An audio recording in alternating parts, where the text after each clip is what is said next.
5.1 Respiratory Introduction. Learning Objectives. Identify the classifications and actions of respiratory system drugs. Give examples of when, how, and to whom respiratory system drugs may be administered.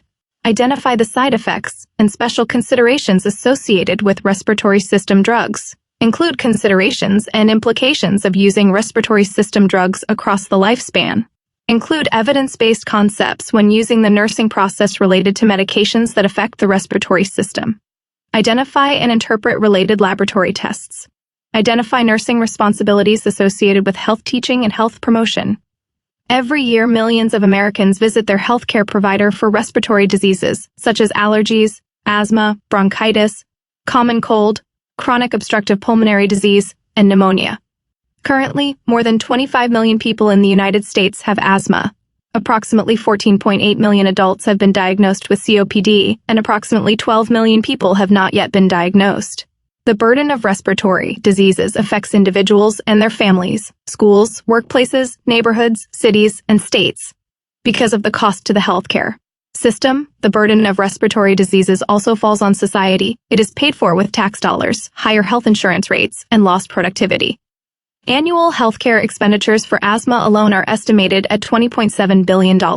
Before we learn about medications that are used to treat respiratory conditions in our clients, let's review the respiratory system. 1. This work is a derivative of respiratory diseases by Office of Disease Prevention and Health Promotion in the public domain. 5.2 Basic concepts of the respiratory system. Review of the anatomy and physiology of the respiratory system. The purpose of the respiratory system is to perform gas exchange. Pulmonary ventilation provides air to the alveoli for this gas exchange process. At the respiratory membrane, where the alveolar and capillary walls meet, gases move across the membranes, with oxygen entering the bloodstream and carbon dioxide exiting. It is through this mechanism that blood is oxygenated and carbon dioxide, the waste product of cellular respiration, is removed from the body. The major organs of the respiratory system function primarily to provide oxygen to body tissues for cellular respiration, remove the waste product carbon dioxide, and help maintain acid-base balance. Portions of the respiratory system are also used for non-vital functions, such as sensing odors, speech production, and for straining, such as during childbirth or coughing. See Figure 5.1, illustrating major respiratory structures. Figure 5.1 Major respiratory structures. Functionally, the respiratory system can be divided into a conducting zone and a respiratory zone. The conducting zone of the respiratory system includes the organs and structures not directly involved in gas exchange. The gas exchange occurs in the respiratory zone. Conducting zone. The major functions of the conducting zone are to provide a route for incoming and outgoing air, remove debris and pathogens from the incoming air, and warm and humidify the incoming air. Several structures within the conducting zone perform other functions as well. The epithelium of the nasal passages, for example, is essential to sensing odors, and the bronchial epithelium that lines the lungs can metabolize some airborne carcinogens. The cilia of the respiratory epithelium help remove the mucus and debris from the nasal cavity with a constant beating motion, thus sweeping materials toward the throat to be swallowed. Interestingly, cold air slows the movement of the cilia, resulting in the accumulation of mucus that may, in turn, lead to a runny nose during cold weather. This moist epithelium functions to warm and humidify incoming air. Capillaries located just beneath the nasal epithelium warm the air by convection. Bronchial tree. The trachea branches into the right and left primary bronchi at the carina. A bronchial tree is the collective term used for these multiple branched bronchi. The main function of the bronchi, like other conducting zone structures, is to provide a passageway for air to move into and out of each lung. In addition, the mucous membrane traps debris and pathogens. A bronchiole branches from the tertiary bronchi. Bronchioles, which are about 1 millimeter in diameter, further branch until they become the tiny terminal bronchioles, which lead to alveoli where gas exchange occurs. There are more than 1,000 terminal bronchioles in each lung. The muscular walls of the bronchioles do not contain cartilage like those of the bronchi. This muscular wall can change the size of the bronchial tubing to increase or decrease airflow through the tube. Respiratory zone. In contrast to the conducting zone, the respiratory zone includes structures that are directly involved in gas exchange. See Figure 5.2 for an illustration of the respiratory zone. The respiratory zone begins where the terminal bronchioles join a respiratory bronchiole, the smallest type of bronchiole, which then leads to an alveolar duct, opening into a cluster of alveoli. Figure 5.2, the respiratory zone, alveoli. An alveolar duct is a tube composed of smooth muscle and connective tissue, which opens into a cluster of alveoli. An alveolus is one of the many small, grape-like sacs that are attached to the alveolar ducts. An alveolar sac is a cluster of many individual alveoli that are responsible for gas exchange. See Figure 5.3 for an illustration of the structures of the respiratory zone. Respiratory rate and control of ventilation. Breathing usually occurs without thought, although at times you can consciously control it, such as when you swim underwater, sing a song, or blow bubbles. The respiratory rate is the total number of breaths, or respiratory cycles, that occur each minute. Respiratory rate can be an important indicator of disease, as the rate may increase or decrease during an illness.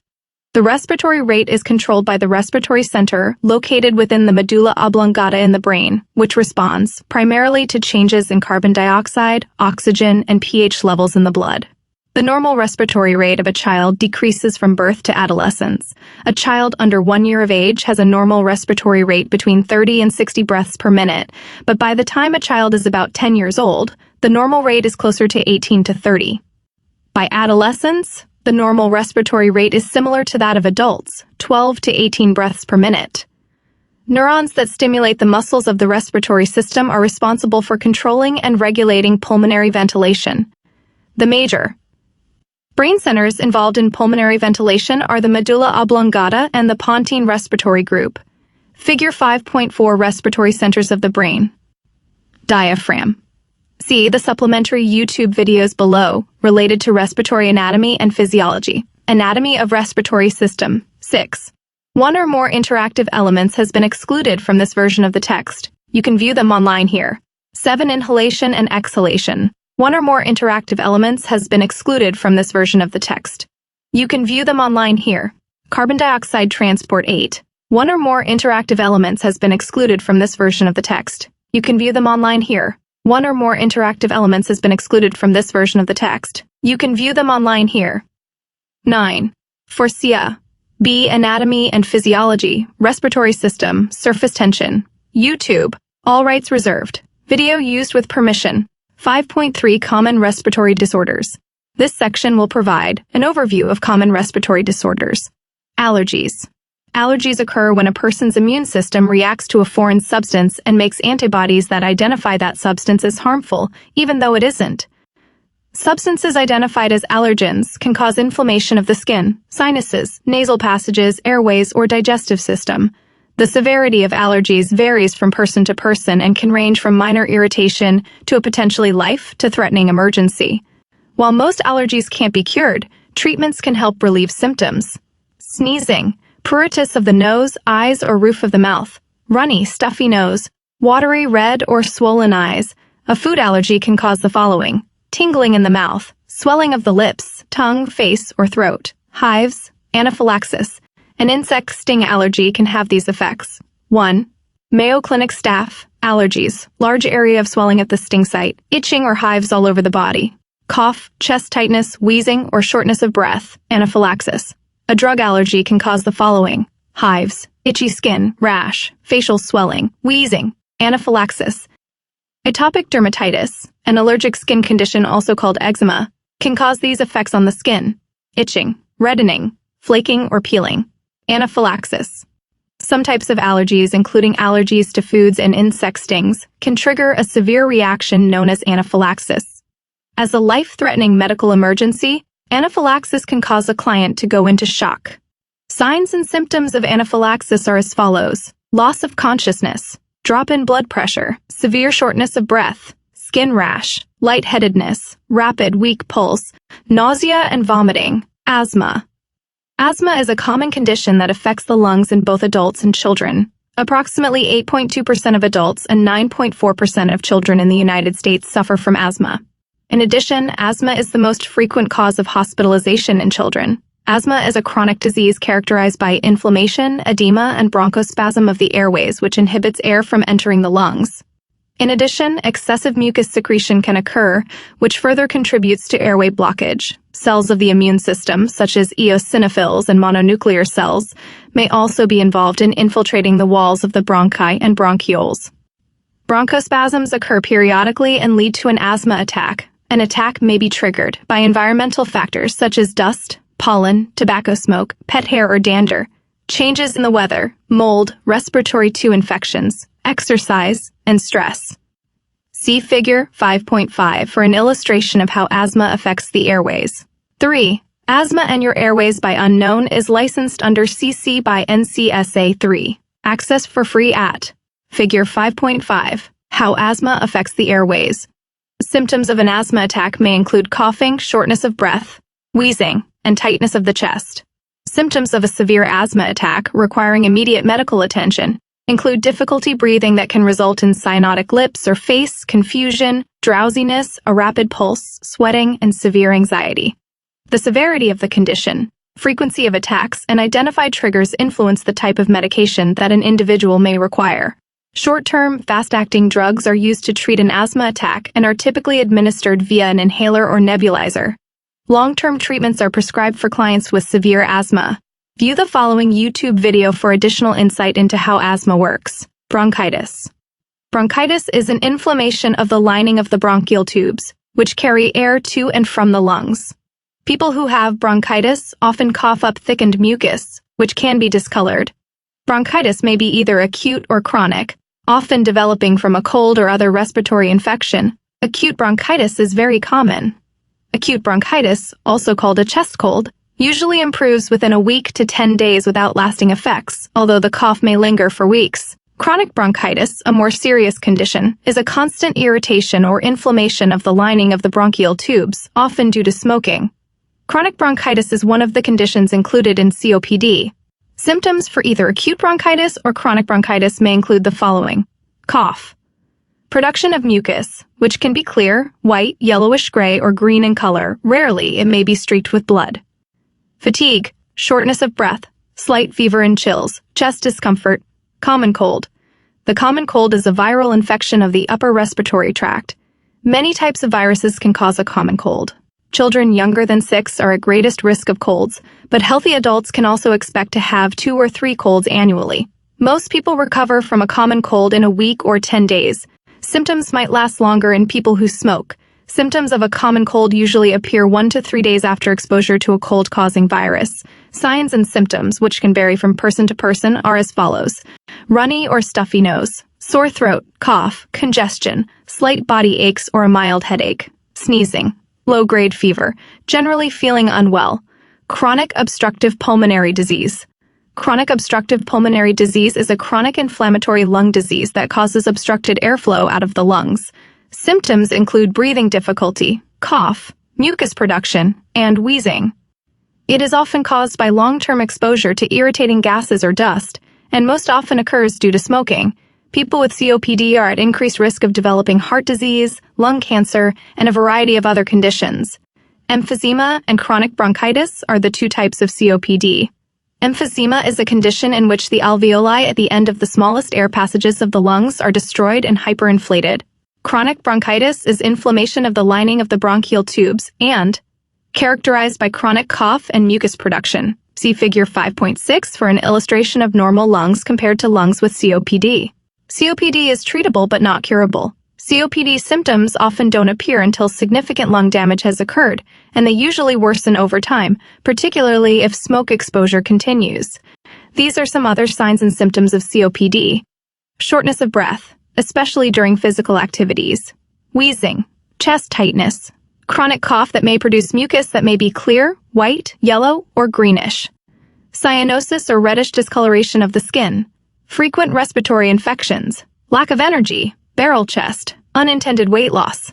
Unlike some diseases, COPD has a clear cause and a clear path of prevention. The majority of cases are directly related to cigarette smoking, and the best way to prevent COPD is to never smoke or to teach clients to stop smoking now. Interactive activity. An interactive H5P element has been excluded from this version of the text. You can view it online here. Respiratory disease matchup by E. Chrisman for OpenRN is licensed under CC by 4. Everyday connection. Effects of secondhand tobacco smoke.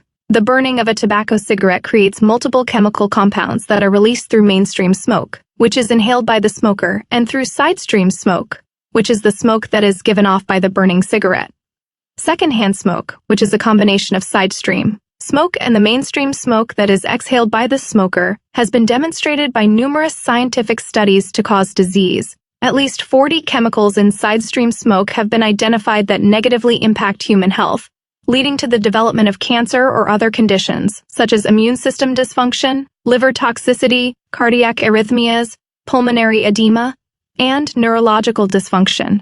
Furthermore, secondhand smoke has been found to harbor at least 250 compounds that are known to be toxic, carcinogenic, or both. Some major classes of carcinogens in secondhand smoke are polyaromatic hydrocarbons, nitrosamines, aromatic amines, formaldehyde, and acetaldehyde.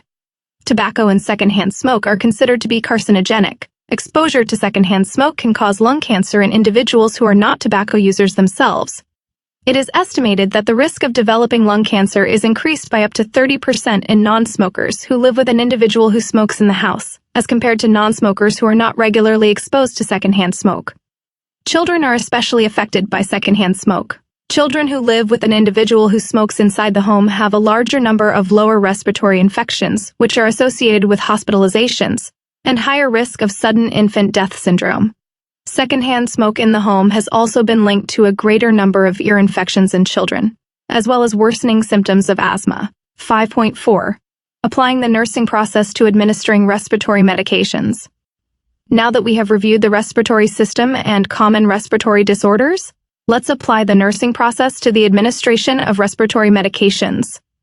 Assessment.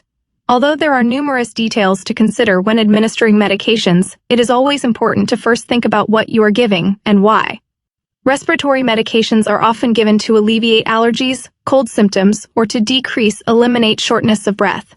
Nurses assess the client's respiratory status before and after administering respiratory medications.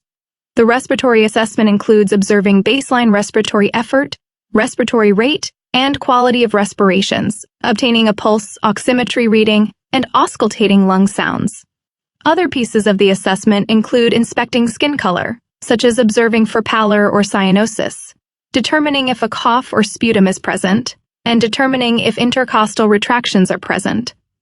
Sputum is matter expectorated from the respiratory system that is composed of mucus but may also contain pus, blood, fibrin, or microorganisms. If sputum is present, it should be assessed for color, odor, consistency, and amount. Signs of respiratory distress require immediate notification of the healthcare provider and possible activation of emergency assistance. Additional baseline information to collect prior to the administration of any respiratory medication includes previous history of allergic response, or side effects, adverse effects. Read more information about respiratory assessment in the Respiratory Assessment chapter of Open RN Nursing Skills. Implementation of interventions. Respiratory medications can be administered by many routes, such as nasal spray, inhalation, oral tablets or liquids, injections, or intravenously. The route helps nurses anticipate potential side effects. For example, inhalations deliver medication directly to the lungs and act directly on the lung tissues, minimizing systemic side effects. On the other hand, intravenous medications are administered into the bloodstream to act quickly, but can cause systemic side effects. Some respiratory medications contain more than one drug and exist in different dosages, so the dosages of each drug must be verified when checking the rights of medication administration. For example, Advair inhalers come in various dosages and combine a long-acting bronchodilator with a glucocorticoid. Nurses anticipate the expected outcome of medication and any common side effects based on the medication class. For example, albuterol is a short-acting beta-2 agonist that is prescribed for bronchodilation. The nurse plans to perform a focused respiratory assessment before and after administration of albuterol to document the effectiveness of the medication, as well as to monitor for tachycardia, a common side effect. Additionally, the nurse should also ensure the proper use of the inhalers by the client, observe the client self-administering the medication, and further instruct the client in proper use. Evaluation. Finally, it is important to always evaluate the client's response to a medication. For example, for respiratory medications prescribed for a client with COPD, the nurse should assess for decreased shortness of breath. The nurse should complete a focused respiratory assessment before and after administration of the medication and then compare the results. If the symptoms are not improving or the clinical assessment is worsening, prompt intervention is required to prevent further clinical deterioration. 5.5 Respiratory medication classes. Now that we have reviewed basic concepts, we will take a closer look at specific respiratory medication classes and specific administration considerations, therapeutic effects, adverse side effects, and teaching needed for each class of medications. Respiratory medication classes discussed in this chapter include antihistamines, decongestants, antitussives, expectorants, beta-2 agonists, anticholinergics, corticosteroids, leukotriene receptor antagonists, and xanthine derivatives. 5.6 Antihistamines. Diphenhydramine is an example of a first-generation antihistamine. Second-generation antihistamines were developed to 2 figures 5.7% have fewer side effects. An example of a second-generation antihistamine is cetirizine. Mechanism of action. Antihistamines have the following mechanisms of action: block histamine at H1 receptors, inhibit smooth muscle constriction in blood vessels and the respiratory and GI tracts, and decrease capillary permeability, salivation, and tear formation. Indications: antihistamines are used for relief of allergy or cold symptoms. Nursing considerations: this medication is not safe for children under the age of 2 years without a healthcare provider's order. Side effects: adverse effects. First-generation medications can cause anticholinergic effects. CNS depression or CNS stimulation with excessive doses can occur, especially in children. First-generation antihistamines should be used with caution in the elderly. Second-generation medications may cause headache, nausea, vomiting, 3-dysmenorrhea, and fatigue. Health teaching and health promotion. Clients should be advised that antihistamines may cause drowsiness, and concurrent use of alcohol or other CNS depressants should be avoided. Clients should take only the recommended amount of medication and not exceed dosing recommendations. Some clients may experience side effects such as dry mouth, and frequent oral hygiene may assist in alleviating discomfort. Figure 5.7 Diphenhydramine, a first-generation antihistamine available orally or IV medication. Figure 5.8 Diphenhydramine HCI preparation, single-dose vial for IV administration. Now let's take a closer look at the medication grid for diphenhydramine and 56.7 cetirizine in Table 5.6. Medication grids are intended to assist students to learn key points about each medication class. Basic information related to a common generic medication in this class is outlined, including administration considerations, therapeutic effects, and side effects, adverse effects. Because information about medication is constantly changing, nurses should always consult evidence-based resources to review current recommendations before administering specific medication. Table 5.6 Diphenhydramine and cetirizine medication grid. 5. This work is a derivative of Pharmacology Notes, Nursing Implications for Clinical Practice by Gloria Velarde, licensed under CC by NCSA 4. 7. This work is a derivative of Daily Med by U.S. National Library of Medicine in the public domain. 5.7 Decongestants. Pseudoephedrine is an alpha-1 agonist and an over-the-counter 1 decongestant. Pseudoephedrine has had recent limitations placed on its use because it is a common ingredient in the illicit manufacturing of the drug methamphetamine. Pharmacies now require individuals to provide identification to purchase pseudoephedrine and must track the number of purchases. As a result, most over-the-counter decongestants now contain phenylephrine. More details regarding pseudoephedrine are described in the autonomic nervous system chapter. Mechanism of action: pseudoephedrine acts directly on the adrenergic receptors and acts indirectly by releasing norepinephrine from its storage sites. The drug produces vasoconstriction, which shrinks nasal mucosa membranes. Indications: decongestants relieve nasal obstruction due to inflammation. Nursing considerations: this medication is not safe for children under the age of 4 years. Side effects: adverse effects. Common adverse side effects include hypertension, dysrhythmia, dizziness, headache, insomnia, and restlessness. Some clients may experience blurred vision, tinnitus, chest tightness, dry nose, and nasal congestion. Decongestants are contraindicated in clients with severe hypertension, coronary artery disease, narrow-angle glaucoma, and some antidepressant use. Also, use with caution in clients who have cardiac dysrhythmias, hyperthyroidism, DM, and prostatic 2 hypertrophy. Health teaching and health promotion. Clients must take care to follow dosing recommendations. If dosing standards are surpassed, some clients may experience side effects such as increased nervousness, breathing difficulties, heart rate changes, and hallucinations. Figure 5.9 pseudoephedrine is a decongestant that is available OTC. Now let's take a closer look at the medication grid on pseudoephedrine in 456 Table 5.7. Table 5.7 Pseudoephedrine medication grid. 3. Use central from Unbound Medicine. 4. This work is a derivative of Pharmacology Notes. Nursing Implications for Clinical Practice by Gloria Velarde, licensed under CC by NCSA 4. 6. This work is a derivative of Daily Med by U.S. National Library of Medicine in the public domain. 5.8 Antitussives. Dextromethorphan.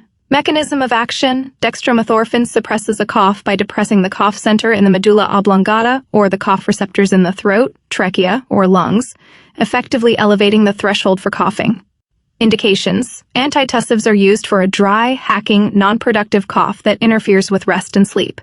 Nursing considerations: this medication is not safe for children under the age of 4 years. Side effects: adverse effects. The most common side effects include nausea and drowsiness. Some clients may experience a rash or difficulty breathing. High doses may cause hallucinations and disassociation, and the drug has been reported to be used as a recreational drug. Health teaching and health promotion: clients should take care to avoid irritants that stimulate their cough, such as smoking. Additionally, antitussive medications can cause drowsiness, and clients should avoid taking them with 3 other CNS depressants or alcohol. Figure 5.10 Robitussin DM, an OTC medication containing dextromethorphan and guaifenesin. Now let's take a closer look at the medication grid on dextromethorphan and benzonatate in Table 5.8a. 456. Table 5.8a, dextromethorphan and benzonatate medication grid. 4. This work is a derivative of Pharmacology Notes. Nursing Implications for Clinical Practice by Gloria Velarde, licensed under CC by NCSA 4. Abrams. Clinical Drug Rationales for Nursing. This work is a derivative of Daily Med by U.S. National Library of Medicine in the public domain. Codeine guaifenesin. Codeine guaifenesin is another example of an antitussive medication. It is combination medication that contains the opioid pain medication codeine and the expectorant guaifenesin. Mechanism of action: codeine works by binding to opioid receptors in the brain and spinal cord. This binding reduces the transmission of pain signals and suppresses the cough reflex in the brainstem. Guaifenesin is an expectorant that works by thinning and loosening mucus in the airways. Indications: codeine is a centrally acting cough suppressant that works by reducing the cough reflex in the brainstem. It is effective at reducing both dry and productive coughs. Guaifenesin is an expectorant that works by thinning and loosening mucus in the airway. Nursing considerations: with the risk of respiratory depressions associated with this medication, baseline respiratory effort must be assessed. Nurses should monitor for signs of dependence, as codeine has the potential for abuse and dependence. Side effects: adverse effects. Side effects include sedation and drowsiness. It is important to also monitor for respiratory depression, blurred vision, dry mouth, urinary retention, nausea, vomiting, and constipation.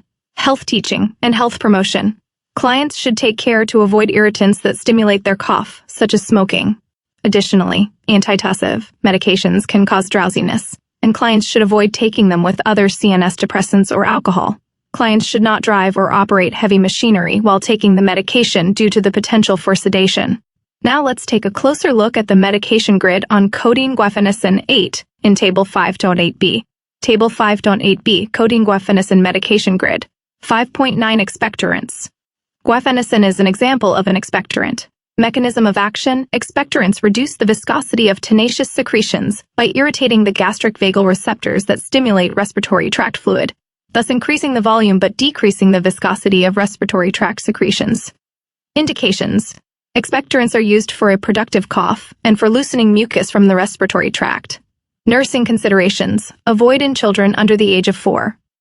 Guaifenesin is only recommended for use during pregnancy and breastfeeding when benefit outweighs the risk. Side effects: adverse effects. Guaifenesin may cause a skin rash, headache, nausea, and vomiting. Health teaching and health promotion.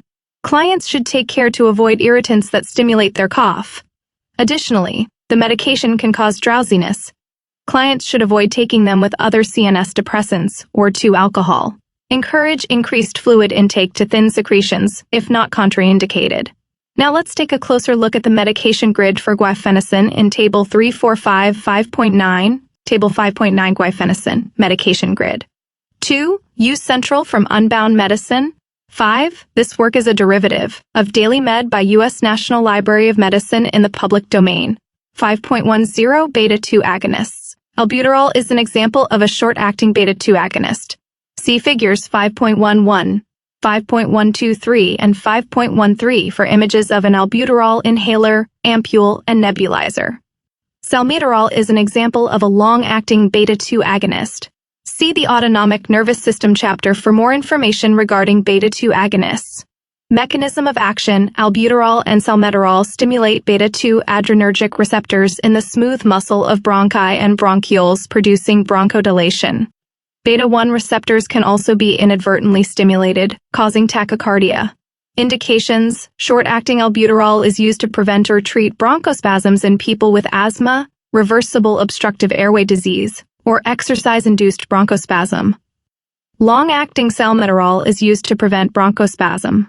Nursing considerations: nurses should monitor respiratory rate, oxygen saturation, and lung sounds before and after administration. Side effects, adverse effects. Beta-2 agonists can cause muscle tremor, excessive cardiac stimulation, and CNS stimulation. Health teaching and health promotion. Clients should be instructed to take medication as directed and report any sustained or worsening symptoms to their healthcare provider. When first using an inhaler, clients should be instructed to prime the inhaler unit prior to administering their medication. Use of medications like albuterol can cause an unusual taste in the mouth, and rinsing the mouth with water after use is permitted. Clients should have an understanding of medication onset and use short-acting and long-acting 5 inhalers appropriately. Figure 5.1. 1 albuterol inhaler. Figure 5.1 2 ampule of albuterol sulfate for inhalation.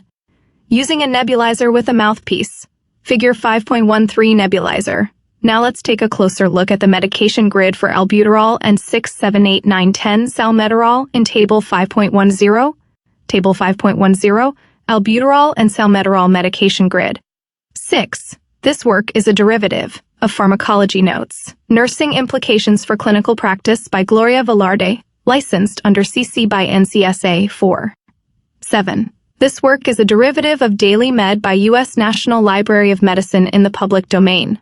8. Franson G. and Pennington S. Abrams Clinical Drug Rationales for Nursing Practice. Wolters Kluwer. 9. This work is a derivative of Daily Med by U.S. National Library of Medicine in the public domain. 10. Adams M., Holland N., and Urban C. Pharmacology for Nurses, a Pathophysiologic Approach. pp. 622-63. 5.1. 1 Anticholinergics. Ipratropium is an example of a short-acting anticholinergic. Tiotropium is an example of a long-acting anticholinergic. Mechanism of action: anticholinergics block the action of acetylcholine in bronchial smooth muscle, which reduces bronchoconstrictive substance release.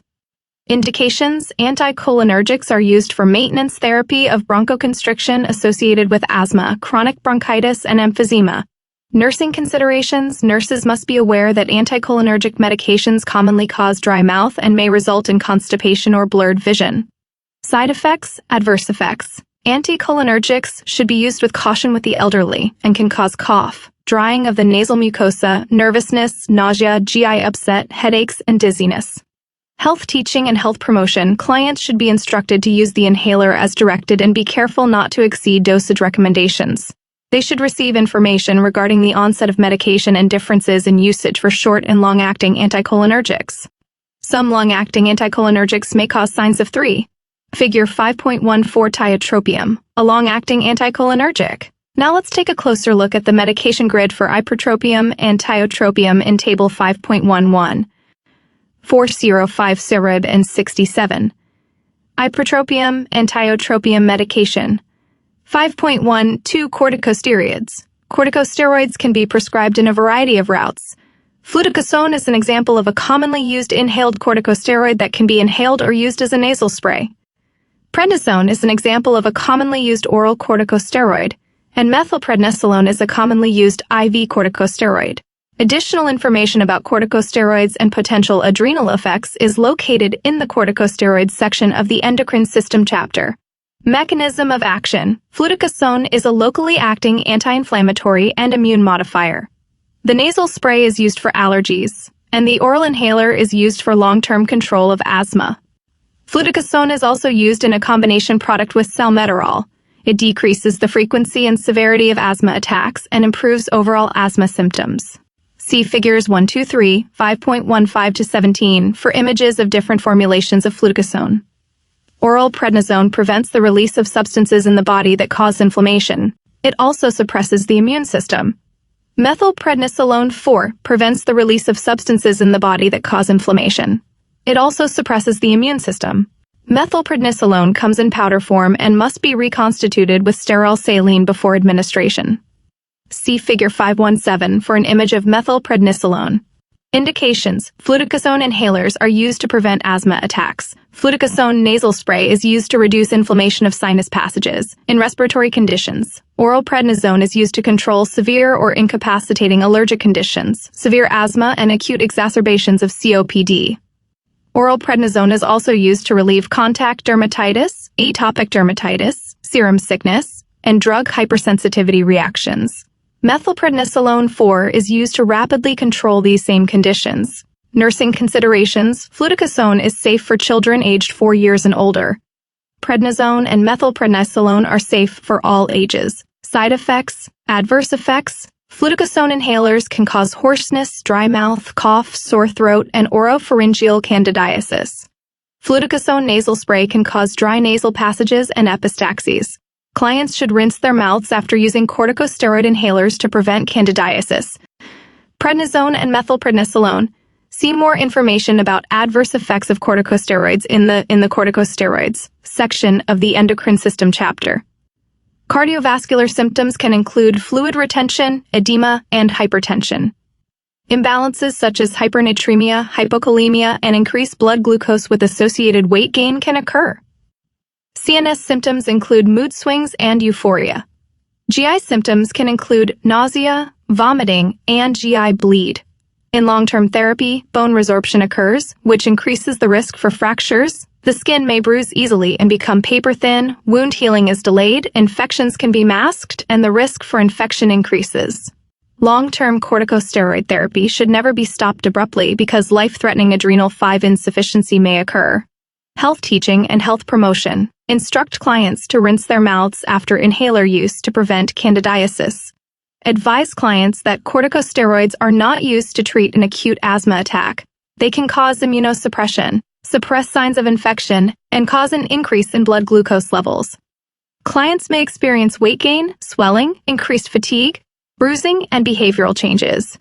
These occurrences should be reported to one's healthcare provider. Figure 5.15 Fluticasone nasal spray formulation. Figure 5.16 Fluticasone oral inhaler formulation. Figure 5.17 Fluticasone combination formulation. Figure 5.18 Methylprednisolone requires reconstitution before administration.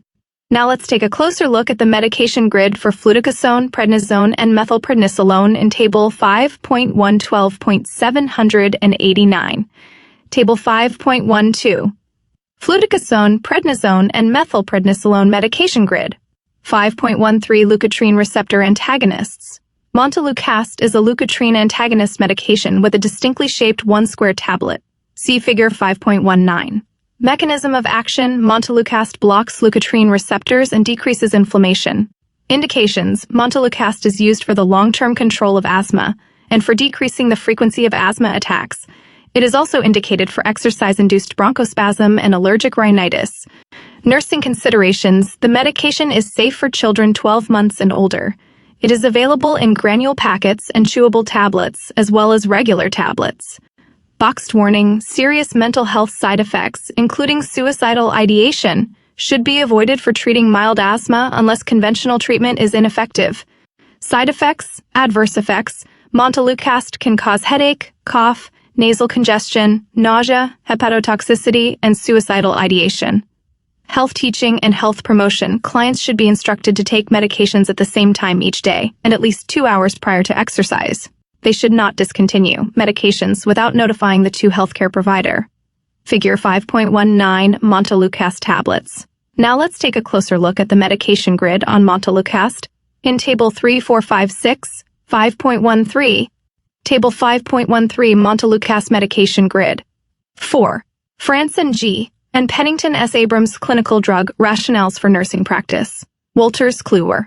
5. This work is a derivative of Daily Med by U.S. National Library of Medicine in the public domain. 5.14 Xanthine derivatives. Theophylline is a xanthine derivative. Mechanism of action. Theophylline relaxes bronchial smooth muscle by inhibition of the enzyme phosphodiesterase and suppresses airway responsiveness to stimuli that cause bronchoconstriction. Indications. Theophylline is used for the long-term management of persistent asthma that is unresponsive to beta agonists or inhaled corticosteroids. Nursing considerations. Nurses should remind patients that xanthine derivatives are not quick relief medications for asthma attacks. Due to potential CNS stimulation, administer this medication in the morning when possible. Side effects, adverse effects. Theophylline can cause nausea, vomiting, CNS stimulation, nervousness, and insomnia. Health teaching and health promotion. Patients should be sure to take medications as prescribed at appropriate intervals. They should avoid irritants, caffeine, and drink fluids to help thin secretions. Patients will need serum blood levels tested every 6 to 12 months. Due to potential CNS stimulation, suggest taking this medication in the morning. Now let's take a closer look at the medication grid on theophylline in Table 345, 5.14. Table 5.14 Theophylline medication grid. 1. Franson G. and Pennington S. Abrams Clinical Drug Rationales for Nursing Practice. Wolters Kluwer. 2. Use Central from Unbound Medicine. 3. This work is a derivative of Pharmacology Notes, Nursing Implications for Clinical Practice by Gloria Velarde, licensed under CC by NCSA 4. 5. This work is a derivative of Daily Med by U.S. National Library of Medicine in the public domain. 5.1 5 Learning Activities. Lightbulb moment. Let's apply what you have learned in the respiratory unit. Case Study 1 Asthma Scenario. An adult client presents to the emergency department with complaints of shortness of breath and increased work of breathing. The client is alert and oriented ×3. Skin is pink, warm and dry. BP 148/88, T98, P92, 24 rands, and pulse oximetry 91% on room air. Assessment of the lung reveals expiratory wheezing throughout the lung fields. The client has a past medical history of asthma, hypertension, and diabetes. 1. The nurse anticipates which of the following medications will be initially administered to the client. A. Theophylline. B. Montelukast. C. Albuterol. D. Salmeterol. 2. List the steps the nurse should take to safely administer the medication. 3. What assessments should the nurse plan to complete after administering the medication? 4. The nurse plans on teaching the client about using the albuterol inhaler at home. What information should be included? 5. What is the best method for the nurse to use to ensure that the client is correctly using an inhaler? Case Study 2 Allergy Scenario. A pediatric client presents to the emergency department with complaints of shortness of breath, increased work of breathing, and a cough. The client is alert and oriented ×3. Skin is pink, warm and dry. BP 100 and 12/68, T99, P106, R32, and pulse oximetry 90% on room air. Assessment of the lung sounds reveals diminished lung sounds throughout all lung fields. The client has a past medical history of peanut allergy. The mother tells you that they were at a birthday party, and after consumption of a cupcake, the symptoms started. 1. The nurse anticipates that which of the following medications will be likely ordered for this client? A. Diphenhydramine. B. Epinephrine. C. Cetirizine. D. Guaifenesin. Case Study 3 Rheumatoid Arthritis Scenario. A 67-year-old female client diagnosed with rheumatoid arthritis and type 2 diabetes has been prescribed prednisone for the management of her symptoms. She has been taking prednisone, 10 milligrams daily, for the past 2 weeks. The client is complaining of insomnia, increased thirst, and weight gain. 1. What are the common side effects of prednisone use? 2. How can the nurse help manage the client's insomnia?